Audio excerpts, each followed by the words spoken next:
Bonjour, alors moi je suis Morgane Chevalier, je suis nantaise et après avoir travaillé quelques années comme professeur des écoles en Seine-Saint-Denis, eh bien j'ai pris la chance de partir au Canada et je suis revenue après en Suisse et j'ai enseigné en Suisse et aujourd'hui je suis professeur formateur, je suis formateur d'enseignants en Suisse à la Haute École Pédagogique du canton de Vaud. Et puis j'ai collaboré, et puis je vais encore collaborer par la suite avec l'EPFL dans l'intégration du robot Timio en classe. Donc voilà, tout ça pour vous puissiez situer, que normalement je ne dis pas trop 90, je dis plutôt 90, mais on va voir si je suis assez intégrée ou pas. Voilà, donc aujourd'hui ce que je vous propose c'est de vous présenter les usages du robot Timio en classe, que j'ai fait, mais ça date déjà de 2010. C'est peut-être pas aussi joli et ludique que ce qui vous a été présenté, je l'ai placé. Et puis ensuite, voilà, je vais peut-être un peu ouvrir, mais sur les 2-3 dernières minutes, sur mon projet de thèse. Donc, le premier point, eh bien, sur le temps où j'avais ma classe, c'est quand j'ai intégré Timio, eh bien, j'ai réussi à... ça n'a pas duré un an, mais au moins sur 3 mois, pouvoir faire avec ma classe en fait 10 séances. Donc séance pour moi c'est une unité de temps en fait de 45 minutes. Donc 10 séances avec le robot Timio. Et puis aujourd'hui ce que je me propose, c'est tout simplement de faire une focale, un point sur la séance 1 et la séance 8.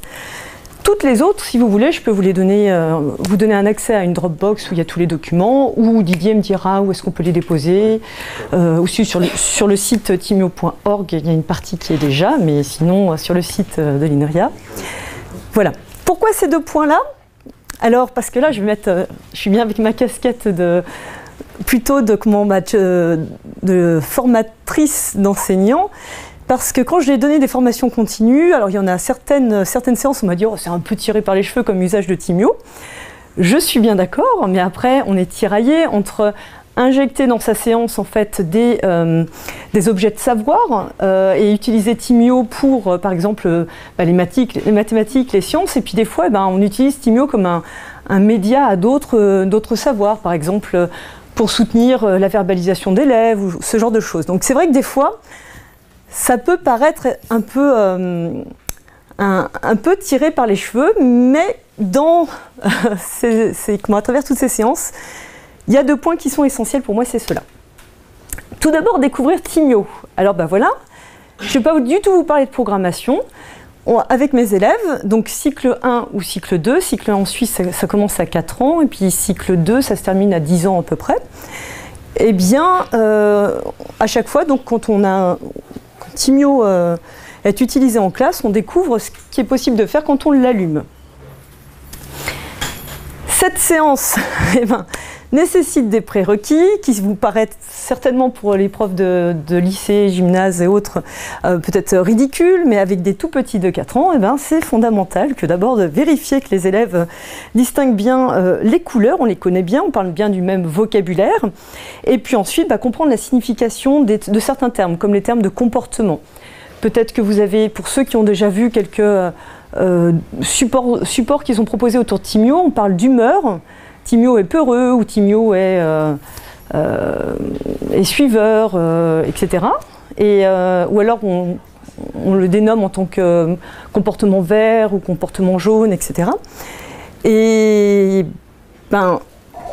ça implique en fait une posture de la part de l'enseignant. Ça implique une certaine croyance en fait aussi, et ça véhicule le fait qu'on humanise le robot. Alors ma posture à moi, c'est justement de ne pas humaniser le robot et d'inscrire en fait l'élève dans si on pouvait formuler la compétence globale de ça, c'est comprendre le monde dans lequel, le monde qui l'entoure. Donc ce que je vise, ça c'est des éléments qui viennent du PER, c'est le plan d'études romance qui doit correspondre c'est le socle commun des compétences, si je me rappelle encore. Bien, hein. Et puis en maths sciences, pardon. Et donc voilà, formuler des hypothèses, mettre en place un dispositif, et puis après aller le valider, identifier, distinguer les variables.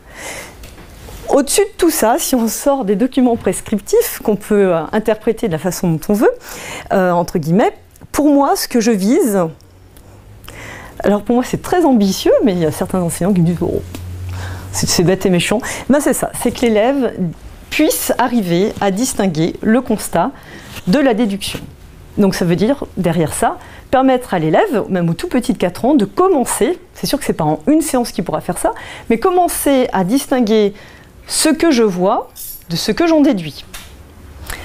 Donc alors, en général, le site La main à la pâte nous offre plein de situations qui permettent de faire ça. Et moi, souvent, je faisais ça avec, par exemple, la pousse du haricot. Puis ça m'est arrivé très souvent, malheureusement, que le temps, en fait, de faire pousser les haricots, les expériences des élèves n'étaient pas forcément toutes... on les oubliait des fois, alors que ce que je trouve très bien avec le robot Timio, c'est qu'il y a un feedback assez immédiat et qui va permettre vraiment de travailler sur le constat et la déduction.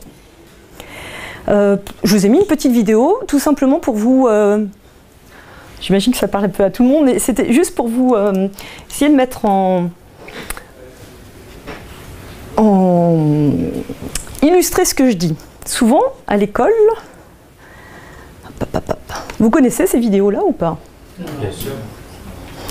Ce sont les vidéos qui sont offertes avec tout un bouquin gros comme ça, qui est le support pour le maître, du prêt à enseigner. Et puis, c'est très très bien, mais après, c'est comme tout outil, ça dépend de l'usage qu'on va en faire. Et puis, en fait, ces petites vidéos-là, eh bien, elles permettent, comme dans un album ou des petites vidéos qu'on regarde avec des enfants, eh bien, on va pouvoir convoquer ce qui se passe en fait dans la vidéo, et puis qu'est-ce qu'on peut imaginer. On peut imaginer qu'il y a 2 personnages, puis c'est quoi leur vie aux 2 personnages, blablabla. Bla, bla, bla. Quand on est dans le contexte que je proposais dans la séance, et qu'on est dans... on vise les compétences de distinguer le constat de la déduction, et bien là, on va pas avoir le même usage de ce type de vidéo. Donc là, c'est présenté avec le Lego Mindstorm, mais ça pourrait être aussi la même chose avec Timio ou autre. Là, l'idée, quand on va distinguer constat de déduction, c'est vraiment déjà de faire ressortir aux élèves juste ce que je vois, même sur la vidéo.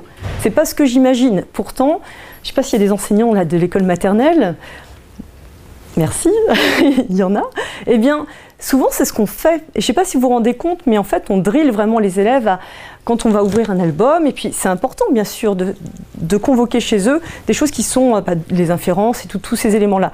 Mais là, on leur demande autre chose, c'est un autre exercice. Alors, j'ai utilisé cette vidéo-là pour que ça vous parle. Maintenant, ça va être aussi la même chose dans les expériences. Il va falloir convoquer chez l'enfant juste le ici et le maintenant. Qu'est-ce qui se passe? Voilà, donc comment ça se passe? Tout simplement, en collectif, on va présenter le Timio, on va mettre en commun ensemble ce qu'on a vu quand on l'a allumé. Ensuite, les élèves vont ensemble, en fait par 2, vont aller mettre au point en fait, un dispositif pour aller tester les différents modes, savoir ce qu'il y a dans Timio. Et puis ensuite, on va institutionnaliser, puis après, en dernière partie, un réinvestissement par le jeu. Donc la première étape, en collectif, présenter comment ça s'allume et ça s'éteint, puisqu'en fait, voilà, on a fait un article qui présentait que, qui montrait que l'affordance du Timio, ce pourquoi il était construit, comment on peut l'utiliser, elle est c'est accessible pour les enfants. Mais il y a quand même cette petite difficulté de rappuyer, de retoucher repeser sur le bouton central pour valider le choix. Donc ça, c'est un élément qui est important. On va voir après une petite vidéo qui montre. C'est pas évident pour tous les élèves. Donc, ce premier apprentissage qui est de savoir allumer et puis éteindre le robot et puis aller visionner les différents modes, eh bien, ça, c'est quelque chose qui se fait par 2. Et puis après, on retourne et on fait une première mise en commun. Donc de ce qu'on a observé, et cette mise en commun, en fait, elle est fondamentale. Ça, c'est une autre mise en commun. Vous avez 2 types de mise en commun. Celle que j'avais proposée moi au départ, ça c'est celle que j'ai vue dans une classe.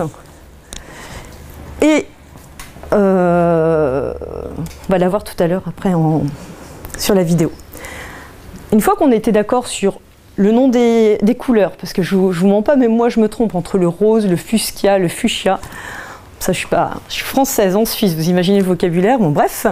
Le bleu ciel, le bleu foncé. Bon. Une fois qu'on s'est mis d'accord là-dessus, les enfants vont partir en fait à 2 et puis vont aller expérimenter. Et puis voilà, soit on dessine, soit on écrit, ça dépend du niveau, ce qu'on a observé. Pour vous montrer un petit exemple de ce qui se fait, de réalisation, ils ont du matériel à disposition. Alors là, c'était un groupe de 3, mais en général, je les mets par 2.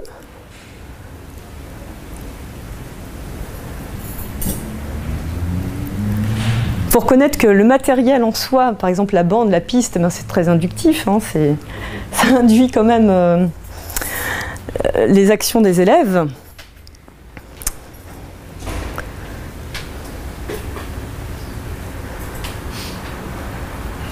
Donc voilà, typiquement là on voit qu'elle a mis du vert, et puis ben, qu'est-ce qu'on va pouvoir constater? Que dans cet environnement, ben, il ne se passe rien lorsque j'utilise la feuille. Par contre, si je change de mode, il va se passer quelque chose. Donc qu'est-ce qui a changé? Voilà, c'est ça ce qu'il s'agit de faire ressortir. Voilà, je vais passer. Je voudrais vous montrer une petite vidéo d'utilisation de ceci en classe avec des enfants de 4 ans. Tout à l'heure, Didier vous disait que 3 c'était pas mal. Disait-elle aussi, il faut que je le mette.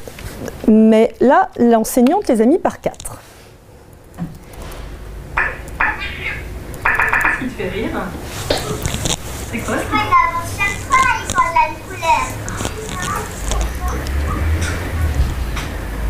Donc il teste. La petite fille qui est ici, qui est le leader du groupe, a la mission quand même, c'est la maîtresse qui lui a dit hein, d'aller... elle lui a donné à elle le Timio, le robot, puis elle a la mission d'aller montrer aux autres. Il répond aux ordres. Voilà. Alors je fais une petite pause parce que ça va durer pendant au moins les 5 premières minutes, et en tout la maîtresse a donné 8 minutes je crois à peu près d'activité, qui pour des 4 ans c'est déjà très très bien. Je vous fais le résumé. Donc le petit Raphaël, malheureusement, il ne va rien faire parce qu'on ne va pas lui laisser le choix, la possibilité de le faire. La petite, ça va être pareil, tout va se jouer entre ces 2 élèves. Et puis je vais juste avancer à la minute vers le milieu, parce que ce qui est très intéressant, c'est qu'elle est leader, elle est accrochée à l'objet parce qu'elle a ce pouvoir-là. Mais par contre, il y a une mise en commun en fait avant, avec l'explication des différents modes par la maîtresse. Puis la petite, elle s'est rappelée qu'il y avait ce support-là en fait. Parce que Timio, ok, c'est un outil, mais dans une classe, normalement je m'adresse bien à des enseignants, on a plein d'autres outils, et des outils pédagogiques. Donc ça, c'est vraiment, mais c'est fondamental. Et vous allez voir la petite, elle se rappelle et elle va aller chercher justement le savoir qui a été mis en commun pour après le remettre, et ça change tout dans le groupe. Alors, c'est la minute 5-20 normalement.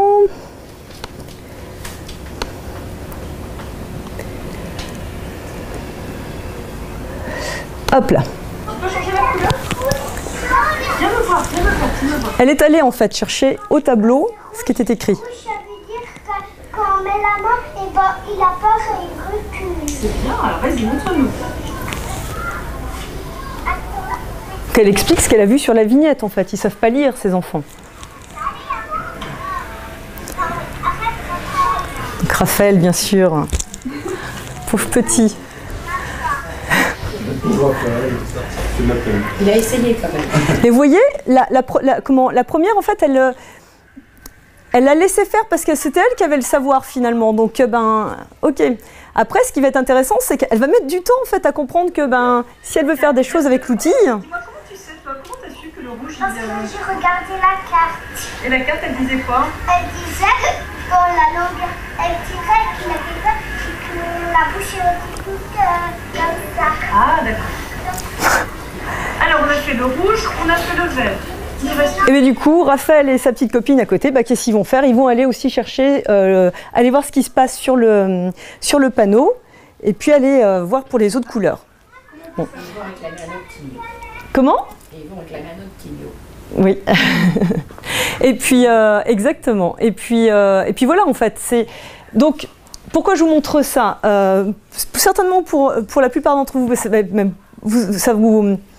ça paraît en fait tout à fait normal. Si on veut qu'il y ait des apprentissages et si on ne veut pas que ce soit que ludique, eh bien sûr, c'est pas qu'en utilisant, c'est pas en faisant juste, en appuyant sur les boutons du Timio qu'il va se passer quelque chose. Et c'est pas parce qu'ils sont en activité qu'il se passe vraiment un apprentissage. Et pour ça, il faut qu'il y ait appropriation des différents éléments qui ont été mis en jeu. Là, ce qui a été mis en jeu, ça peut paraître tout basique. On n'est pas sur les mêmes concepts en fait en maths ou en physique qui sont proposés, que Christophe vous a proposé juste avant.